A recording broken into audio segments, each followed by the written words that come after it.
Welcome back to our Steven. I'm your Steven human host, Steven. I'm starting to think I invented time travel as it's already 4 p.m. And today, from someone only talking to their daughter-in-law exclusively through a group chat to someone telling a friend not to bring their child, we get to decide if any of these people are jerks, all starting with a post titled, "Am I the jerk for expecting a girl to get off a treadmill in the gym?" The gym I go to doesn't have a lot of treadmills, and I've recently started running. I went to the gym with my partner last night, and all of the treadmills were in use. I used some weight machines to start, then went back to the treadmills. I noticed that there was a girl just sat on the treadmill while her friend was using the treadmill next to her. She had been there for at least 15 minutes not using it, so I went up and asked if she was planning to use it. She said she was with her friend, but I just said, can she sit next to her friend's machine instead of taking up machines from people who want to use them? She shrugged her shoulders and refused to move. A woman then comes over and asks what's happening, so I explain it. She said that she's the girl's mother and that I shouldn't be telling her daughter to move. I just said that her daughter shouldn't be taking up machines she has no intention of using. She said that her daughter is free to sit there if she wants and that she's doing nothing wrong.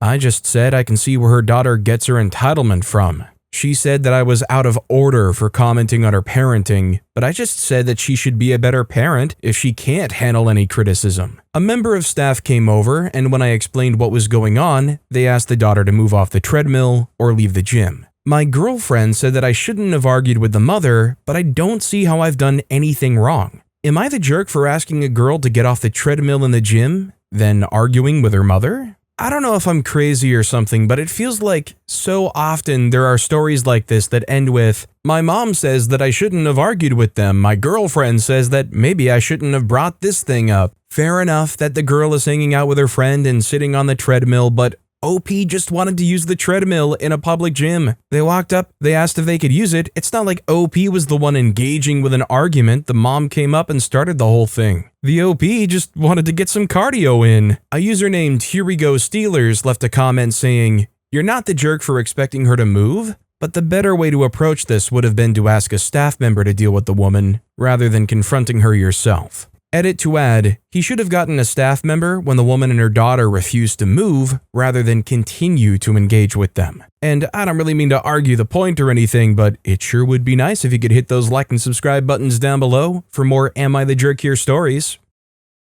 Our next story is, am I the jerk for wanting a break? I, 22-year-old female, and a friend, 24-year-old female, have kids the same age. 2. We recently did a girls' beach trip. I left my child at home with my husband for the first time, and in consequence, for the first time in 2 years, was child-free. My husband does what he can regarding our kid, and does a lot, but is gone a lot for work. So I've never been apart from my kid for more than a few hours before someone says I have a husband issue. That isn't the issue here. My friend brought her child, which no one in the group had a problem with at all. Except my friend has a habit of letting, or rather forcing, others to watch or parent her kid. Every time we hang out, she kinda checks out, goes on her phone, or wanders off and sort of dumps her kid on the friend group. Well, on this beach trip, overnight, she did just that to me. Now remember, this is the first time in a long time I've been kid-free, of at least my kid free, and here she is dumping her kid on me. Her kid's asking me to play with them, walk with them, kid stuff, and I just want a break. But here my friend is, playing on her phone, just totally checked out. I try to redirect her kid back to her saying, "Oh, you should ask your mom to play," to which she says without missing a beat, "No, you have more patience for kid's name anyway. You play with him." My blood freaking boiled, and I explained to her that I left my kid at home because I wanted to be kid-free for the night and not babysit hers. She rolled her eyes, and I just lost it and told her to stop being lazy and watch your own kid. Of course, she was ticked, but the rest of the group had my back. But my friend was so angry, I can't help but feel like I'm in the wrong. I think you can tell that OP is a good-hearted person, like legitimately a great friend, because I'm willing to bet from the way it sounds, OP's put up with more than their fair share of kind of secondhand parenting, babysitting that friend's kid. You went on vacation, maybe you could say OP's problem was going on vacation with this parent friend that brought their kid along, but I'm gonna sum it up to not OP's kid, not OP's problem, not the jerk. A user named Bodagaz left a comment saying, "Not the jerk. Your friend really needs to respect boundaries." What caught my eye specifically was her saying, "No, you have more patience with her kid anyway." It seems she's a bit overwhelmed with the kid. Does the father of the child help her out? The OP responded, "I try my best to stay out of internal family business." Our next story is, am I the jerk for refusing to give my mom my savings after she found out how much I have? 19-year-old female. I'm 19-year-old female, currently in college and still living at home. I've been working part-time since I was 16 and I'm really strict about saving. I don't go out much, don't buy expensive stuff, and I've managed to save a decent amount, around $4,000. Last week, my mom asked me to log into my banking app to transfer money for groceries because her card wasn't working. While I was doing that, she saw my total savings. She went quiet and later that night told me that since I'm living under her roof, I should contribute more and that it's selfish of me to hoard money while she's struggling. She asked me to give her $2,000 to help the family and said I could always earn it back. The thing is, she's not unemployed or anything. She works full-time. We're not rich, but we're not in crisis either. I already pay for my own school stuff, my phone bill, and sometimes groceries. I was saving that money in case I move out or for emergencies. When I said I wasn't comfortable giving that much, she called me ungrateful and said I'm acting like a tenant instead of a daughter. Now, my relatives are saying that I should help because family helps family, but I feel like she only wants it because she saw how much I had. Am I the jerk for refusing to give her half of my savings? I think it's pretty safe to say OP's not the jerk here, and I pray that OP does what they need to do to make sure that their mom can't get access to a debit card or OP's account or something and try to steal it from them. After reading all of these Reddit stories, it wouldn't faze me if the mom wanted to go and take OP's information and go try to take out a loan. Oh, they've got $4,000 in their bank account. Their credit score must be pretty nice. At least help me co-sign for a loan, OP. It's the least you can do because I birthed you. A user named I Am Medusa wrote, "Not the jerk. It's so weird to see the comments saying that you should be paying rent and stuff. You're in school. Parents are supposed to lead their children to a good fortune. My parents weren't rich at all, but always told us that we could live at home for free while we were in school. But it seems people think that a parent's job stops at a random age instead of a growth. Where I live, parents have to contribute as long as the child actually studies. Not just party and fail, it's even calculated in the loans and grants from the province." Our next story is, am I the jerk for confronting my friend in front of people when she implied I'm an alcoholic? I, 22-year-old female, was hanging out with my friend and her, 21-year-old female, other friends who I don't know, when she brought up an acquaintance of hers and said to me, "She's an alcoholic, so you probably know her," implying that I'm an alcoholic. I barely drink at all. I only accept if someone offers me wine or champagne at a social gathering, which happens maybe once a month. I have never been drunk in my life or even had more than one glass at a time. I said, "Why would you think that I know her because she's an alcoholic? I'm not an alcoholic. I hardly even drink." She rolled her eyes at me and said, "Of course, I'm sure you're not," as if I'm some kind of addict in denial. I've never even had a drink in front of her. I don't know where the audacity came from, but she made her other friends all think I have some kind of alcohol issue, which is infuriating. I would not drop the issue, and she said, "Oh my god, it's not that deep, move on already," and our other friends started defending her as if I'm insane or something and ruining the vibe. I think I'm probably not going to be the only one to suggest this here, but I feel like, it's a projection kind of thing. An irrational one for sure, but I feel like people tend to act off and weird like that, mostly when it is some kind of projection that they're insecure about. A user named Tafifi and Coffee left a comment saying, "Not the jerk. Maybe she wanted to use you to cover her own problem with alcohol." The OP responded, "I don't think she drinks much, if at all. She's very sheltered and is kind of afraid of social interaction, other than hangouts in her room with friends. She doesn't really go to events."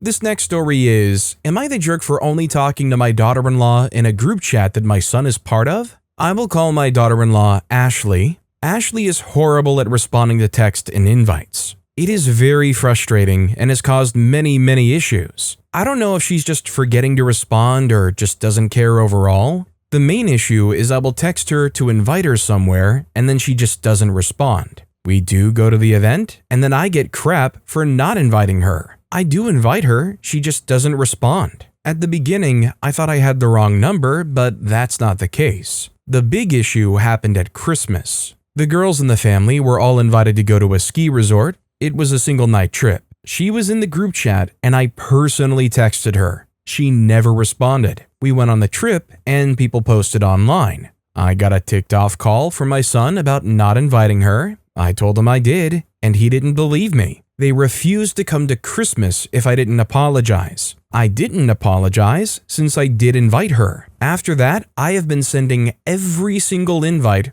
only been 2 so far, in a group chat that my son has been in. Our latest outing was last weekend, and it was just grabbing dinner. My son called me last night asking me to stop including him in the texts, and I told him no. He claims that it's causing problems, and I told him that isn't my problem. I'm sick of being accused of lying about not inviting her. He ain't talking to me at the moment, and other people are following my lead with this. Am I being unreasonable? Edit, I have sent screenshots before. He claims that they're not on her phone, so I'm making it up. I think she just deleted them or something. All I gotta say is, unless that daughter-in-law is legitimately in need of some kind of medical evaluation, OP is not the jerk, and it's really telling that when OP added the son to the group chat and is sending them exclusively through them, that it's somehow now causing them issues? I would love to know what those issues could be. Oh no, I have to deal with one notification every other month or however often on my phone. Mom, please, you're being overbearing.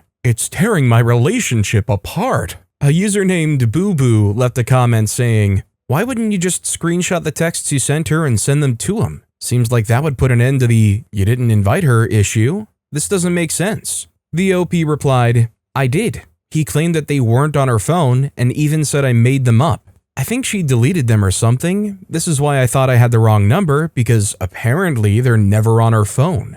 Another user named Yakko, Wacko, and Not left a comment saying, "Obviously not the jerk, but also, why shouldn't he be included in the texts? Are the women the only people allowed to coordinate family events? Excluding the girls' trip, I guess." The OP replied, "Basically everything I personally invite her to is an outing with the girls. There's a giant group chat of everyone for main family events. She isn't coordinating family events at all. The 2 invites this year, for example, was brunch, and the other one was a winery, which my daughters and other daughter-in-law enjoyed. We are close, so we try to do something every month, even if it's just coming over to watch a show. My husband does guy stuff with the boys, and he'll just text our son-in-law and not go through our daughter, for example."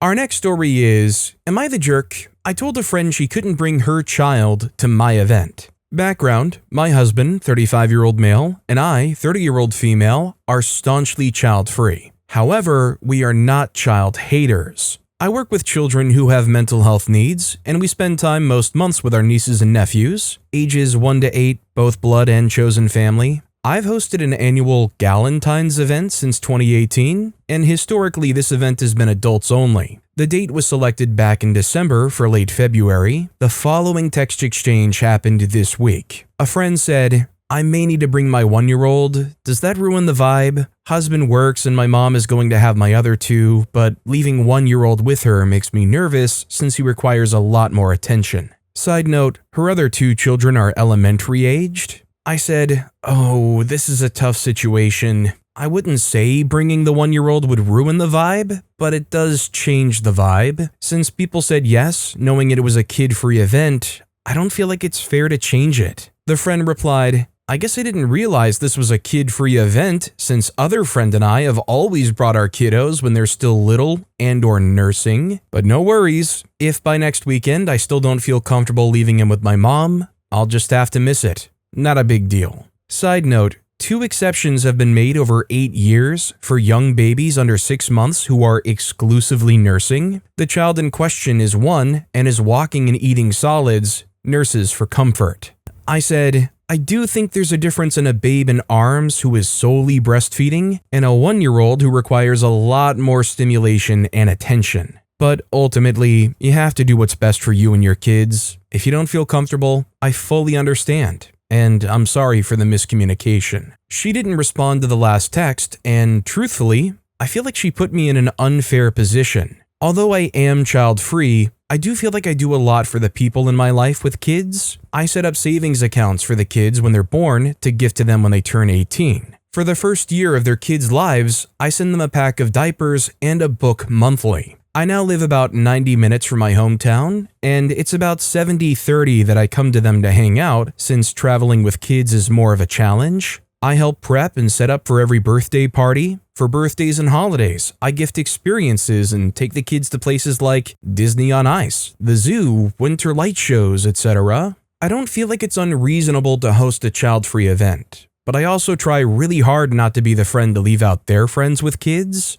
Am I the jerk for setting a firm expectation for the specific event? Edited to add a few additional details. I didn't mean to gloss over that one of the exceptions previously made was for her. It was 7 years ago for her oldest, about 5 months old at the time. She never asked or brought her middle child. It's a small event, only 6 of us. Only one other person at the event has a child, toddler, and she has secured childcare. I appreciate all the perspectives. General consensus is that the last text was too much. She and I have been friends since middle school and have been through many ups and downs together. She means a lot to me. So I'm going to reach out to her later today to apologize for how I ended the conversation. Final edit. My friend and I were able to check in, and all is well. There is nuance and personal history that cannot possibly be conveyed over a Reddit post. I'm appreciative of the variety of perspectives, and it's been interesting to see how we all applied our own lived experiences to discern tone, subtext, and etc. Also, the world is not always kind to women who choose not to be a mom. I'm not immune to the judgments of those who assume there's something wrong with me for not wanting a child,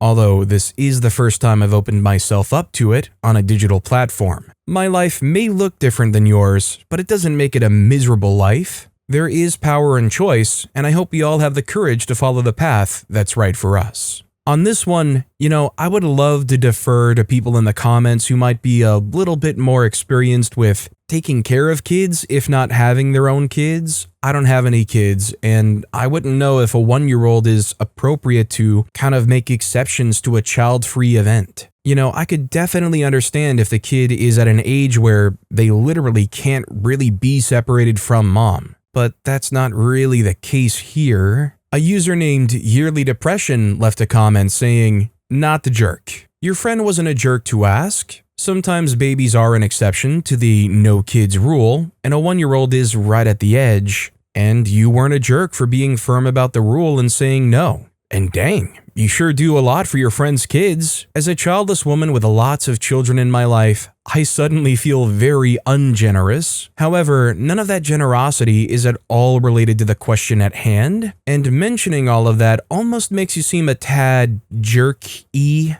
as does the fact that you seem to be making a much bigger deal about this than your friend. I still think not the jerk, especially with respect to the actual actions, but you're just a teensy bit of a jerk in your reasoning and your undue annoyance that your friend would even ask to bring her 1-year-old. VOP responded, "I appreciate your perspective. My intent with including all the things I do for the kids was a way to show where I do make an effort. I've had situations where people assume child-free is synonymous with wanting a child-free world and/or actively hating kids."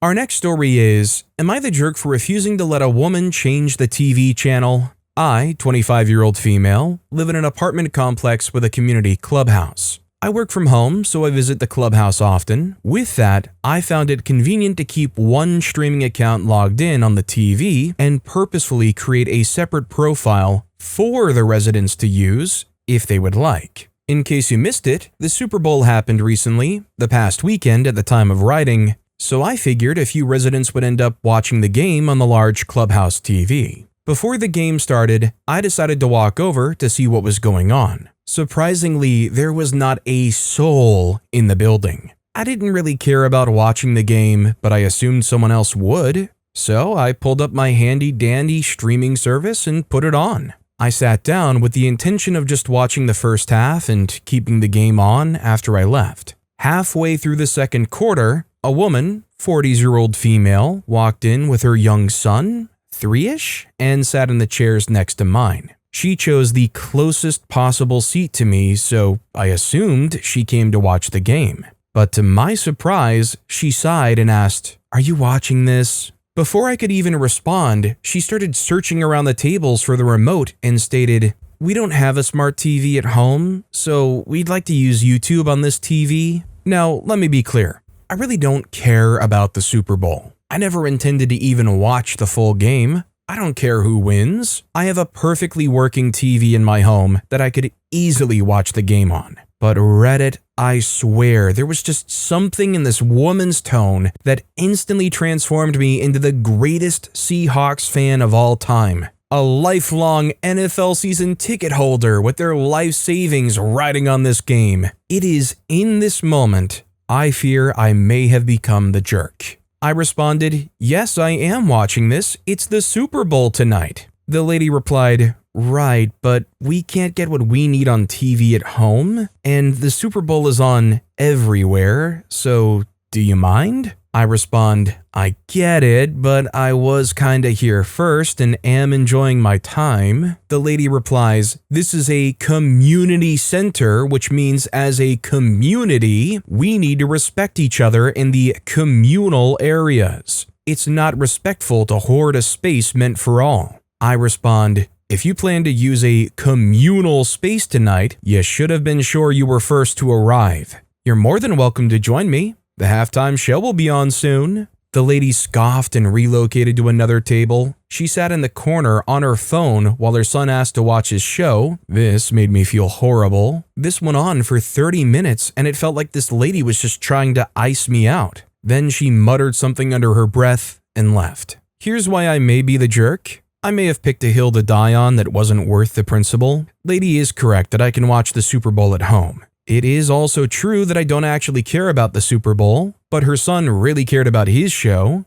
I'm afraid that I should have just swallowed my pride and gave in to keep the peace, or at least let little buddy enjoy some YouTube. So, am I the jerk? Edited to add, thank you for all your insights and judgments. Although it seems like opinions are mixed, I am concluding that I was, in fact, the jerk for dying on a hill I didn't even care about at the expense of a 3-year-old. Just to clear some things up while I'm here, I did not stay longer than I originally planned or intended to. I left after the halftime show, which was always my plan. Some seem to interpret as if I were about to leave but chose to stay just because of this interaction. The lady left before I did, but in our initial interaction, I did mention I wasn't staying the entire game. The reason I specifically mentioned the streaming service was because the Clubhouse TV does not have cable. The only way to watch the Super Bowl was on Peacock, which is the service I had logged in. That being said, I genuinely chose to keep my Peacock on the TV out of convenience for myself, but I definitely assumed others would notice and be able to get use out of it too.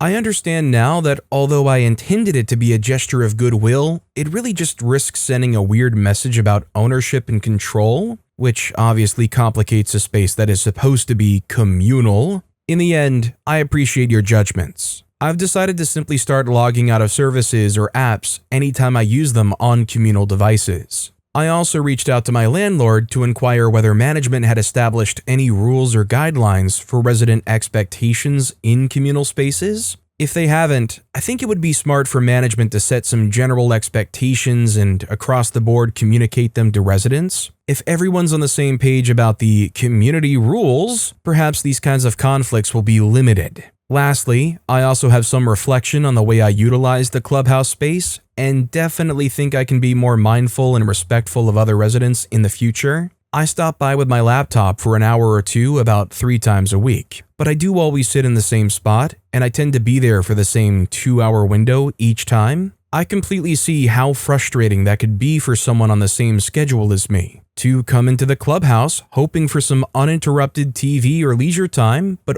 always being met with the same person. I've decided to just spend a bit less time in the clubhouse and have started exploring other local study locations like coffee shops and libraries. I found a cafe that I really love and am looking forward to finding other cozy spaces that aren't my clubhouse. Who knew this would turn into such a life lesson? Thanks again, all. You know, I don't really want to be rude, but I feel like OP is an example of somebody who is way too much of an overthinker and acts on that overthinking too much. OP themselves said they're not actually interested in the Super Bowl game. A lady rolled up and sure, she wants to do sort of the equivalent of handing her kid an iPad, which is put on some Coco Melon on the YouTube or something. Why would OP have to overanalyze the situation and decide it's their crusade to make sure that this huge jerk of a lady never gets her 3-year-old some entertainment? Like, I'm left feeling like, congrats, OP. You sure did show up somebody who can't seem to afford their own smart TV or laptop or whatever. You really put them in their place. Just want to make it clear, that's sarcasm, by the way. I tend to do a lot of it.